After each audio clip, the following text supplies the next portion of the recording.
La perte d'un être cher est l'une des épreuves les plus difficiles du cours de notre vie.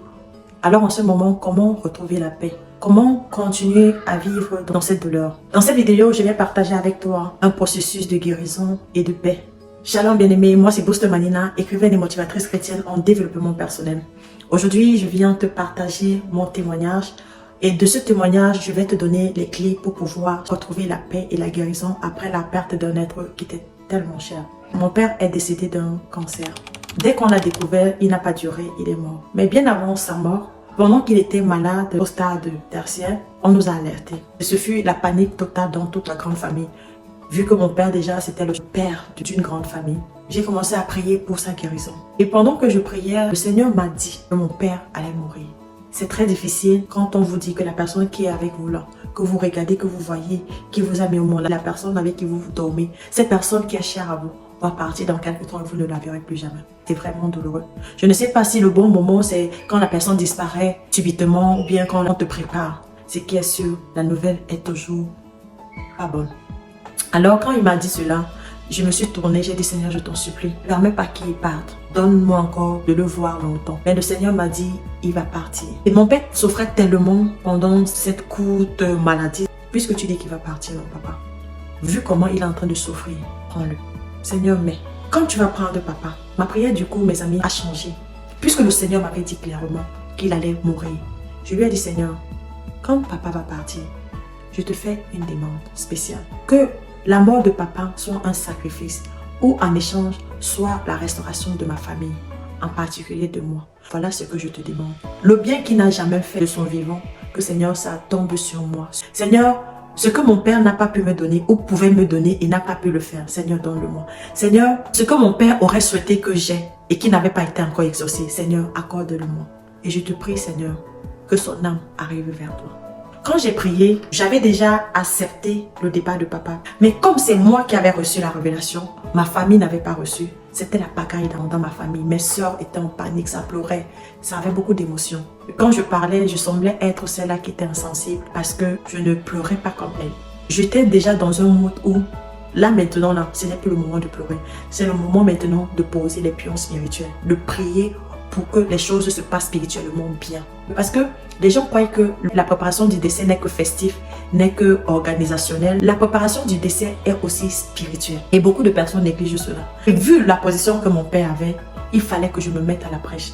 Et c'est comme ça que j'ai placé mon groupe de prière pour qu'on puisse prier pour cela. Les gens ne me comprenaient pas parce qu'on se disait que je n'étais pas en plein dedans dans les pleurs. Mais il fallait qu'il y ait une personne qui soit ouvertement prête et spirituellement prête à ressentir les ondes. Bien aimé, ce que j'essaie de te dire dans mon témoignage, c'est que quand tu as perdu un être cher, le plus difficile d'abord, c'est d'accepter sa mort. Tant que tu n'as pas accepté que cette personne est décédée, tu vas vivre avec la douleur, tu vas vivre avec la culpabilité, tu vas vivre avec le si et pourquoi.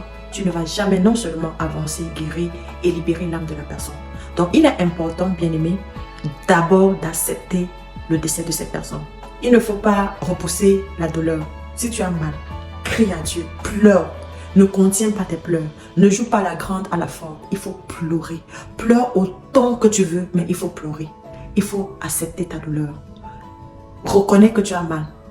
Exprime-toi. Explose s'il faut exploser. Pleure s'il faut pleurer. Fais tout ce que tu veux. Mais pleure, exprime ta douleur, ça va te permettre de te libérer. Parce que rappelle-toi dans la Bible, la parole de Dieu dit, quand Lazare est mort, le plus court verset de la Bible, et Jésus pleura. Marthe et Marie pleuraient. Mais justement, j'étais à la place de Marie. Et mes sœurs étaient à la place de Marthe. Donc, chacun a son rôle. Et chacune avec sa douleur la manifestait différemment. Mais toujours est-il qu'on la manifestait. La troisième chose, c'est qu'il faut s'appuyer sur sa foi. Moi, ce qui m'a le plus aidé quand papa est décédé, c'est ma foi. C'est mon côté chrétien. C'est cette foi chrétienne-là qui m'a beaucoup aidé, qui m'a donné plus de réconfort et de force le plus rapidement et le plus profondément possible. Parce que j'ai précédemment eu à avoir affaire à un décès également qui m'avait dévasté.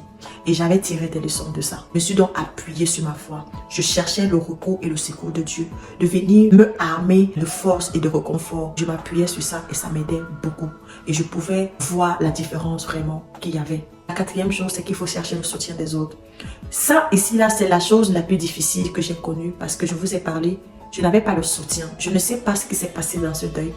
Je n'avais pas de soutien des gens. je n'ai pas eu le soutien. En fait, des personnes que j'attendais, je n'avais pas le soutien de ces personnes. C'est des personnes que je ne m'y attendais même pas qui m'ont soutenu. Où je cherchais le soutien, je n'avais pas. Mais je vous recommande autant que vous pouvez de chercher le réconfort.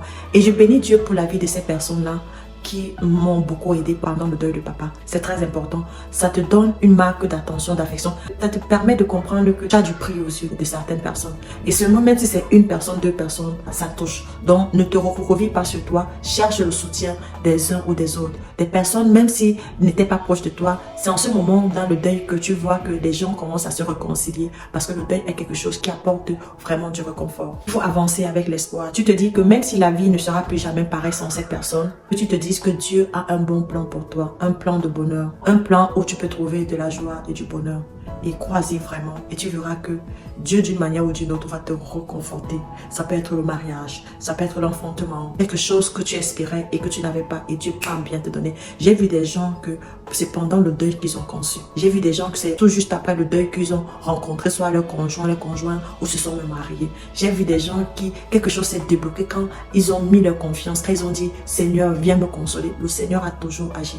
Donc je viens t'encourager aujourd'hui à ne plus vivre dans le regret en priant que la personne que tu as perdue soit auprès de Dieu et que Dieu, pour la mémoire de cette personne, te donne un nouveau sens de vie et que chaque fois tu puisses bénir le Seigneur pour son départ. Il faut honorer la mémoire de cette personne. Trouver des moyens nécessaires, des moyens que tu veux pour honorer la mémoire de cette personne. Des moments où vous allez vous réunir en famille, des moments où tu vas appeler même une soeur que tu n'appelles pas souvent. Mais chaque anniversaire, tu vas appeler cette soeur, tu vas appeler ce frère, tu vas appeler cette maman, tu vas appeler cette personne pour prendre des nouvelles, pour honorer la mémoire de cette personne. Ça va te permettre de comprendre que cette personne a existé dans ta vie et à jamais est dans ton cœur. Ça va t'aider beaucoup également.